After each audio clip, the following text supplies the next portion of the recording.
Can we be at 10% interest rates by Christmas? And how high will available housing be in Florida? Because right now, it seems to be going straight up. That's what we're going to talk about today.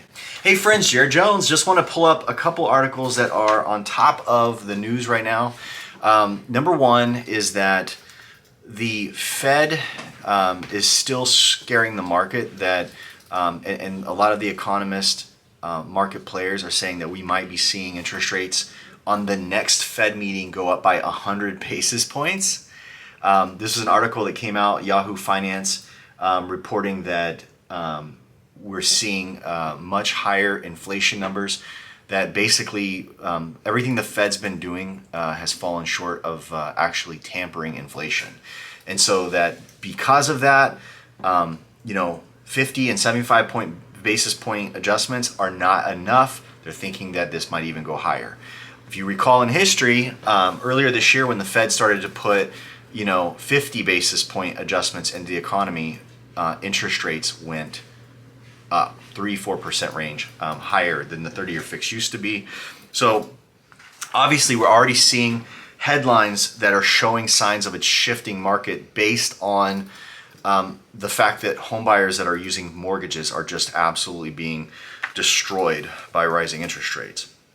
And the reality is, depending on the loan scenario you look at, when you see a 3 to 4% difference in interest rate, that means that if a buyer had a pre-approval for a $350,000 loan or $400,000 loan, they lost $100,000 in buying power. And if you are up against the marketplace for the past year without a pre-approval letter trying to buy, and all of a sudden the lender says, by the way, you can afford $100,000 less, you're out. Okay, so what we are seeing as a result, the new Fred report, Mr. Fred, showed us that housing inventory in Florida, vertical, right? Going straight up. Interesting trend, because this is not one we've seen go in the northern direction in a long time. It's been down. Inventory in Florida has been just cascading downward for probably a year and a half since pandemic started. Over the past month and a half, so like May, June months for Florida, we added 10,000 homes to active supply. So we went from, by the way, mid-March was one of the lowest recorded months in Florida for inventory at 36,500 homes active. So 36.5 in March. Today, it's at 60,000 homes available. Okay, so you can see the difference in just a few short months, double almost what it was in March. And in the last 2 months, it represents a 20% increase as we've added 10,000 active homes. Now, when all that kind of is balanced out, 3 days ago, Redfin put out a press release that says home sales are getting canceled at the highest rate since the start of the pandemic. It's obvious why, but I'll tell you what the economist said. When mortgage rates shot up to almost 6% in June, we saw a number of buyers back out of deals, said Lindsay Garcia from Redfin. Some had to bow out because they could no longer get a loan due to the jump in the rates. So something I expected to happen is that when builders are building homes in a 9-month window and they pre-qualify them, back in 2021, what happens when the buyer's interest rate, when they go to lock, and the builder's like, all right, we're 60 days out, you're going to close soon, go get your loan locked. If they didn't have a really long 6-month lock, then they're done. And so what you're seeing is you're going to see builders, I think, lead the market in some of these adjustments in price. Builders cannot afford to build homes and have them sit because they're paying on those houses that are sitting empty, okay? So you imagine that you're a homeowner and you move to another house and the house that you move from has a mortgage still. That's the builder's existence times hundreds, okay? That doesn't work very well. You can already see the housing market, pretty much most builder stocks are getting crushed by big percentages, 50, 60%. A lot of like national builder brands like Toll Brothers, these companies are already getting downpriced in the marketplace because this cancellation culture, it's already going on. This is not really news to me because in Florida, 3-4 months ago, we would get a national builder send us out their inventory sheet and say, hey, this is what's coming for this is gonna be ready in 5 months. And that was like a 1-page sheet of, like a spreadsheet, line by line, one house here, that total sheet probably represented maybe $7-8 million in homes.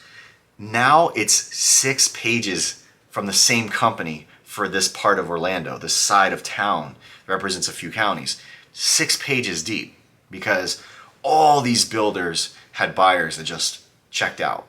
Now, historically, listen to this. Historically, what I think this can mean for the market in the short term is that you've had 70% of buyer demand disappear. And that may be extreme, right? When you look at how many cash buyers there are versus finance buyers, because finance buyers are the ones that are under massive disruption. You've got, usually three pie segments. You've got a pie, 30% being around cash, 35% being conventional financing, and 35% being like FHA government insured type loans. You throw a few different loan types in that. But usually you have 2/3 of the pie representing some form of financed buyer. And most of the ones we're seeing now in Florida that are still active are people who have substantial amounts of cash, where they're not borrowing so much.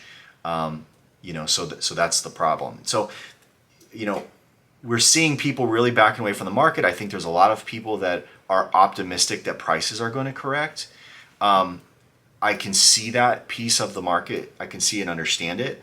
However, it's not here yet, and supply chain is still very low. Okay, supply chain is very low. Yes, demand is extremely low. Okay, the marketplace should be moving much faster than it is, based on how few homes are for sale. But it's not moving fast with few homes, so it's moving slow with few homes, which means the buyer pool has emptied. Okay, we'll have to see what happens. But when a buyer comes to town, it looks like the rental market probably just got ratcheted up super tight, because a whole lot of people that were planning on buying are renting longer. And so that means a lot more renters, and renting in Florida and renting throughout the country is already at record crazy high numbers. If you're not an investor making money in rent yet, you need to check us out at nestshare.com. It's one of our supporting partners, company that I'm invested in.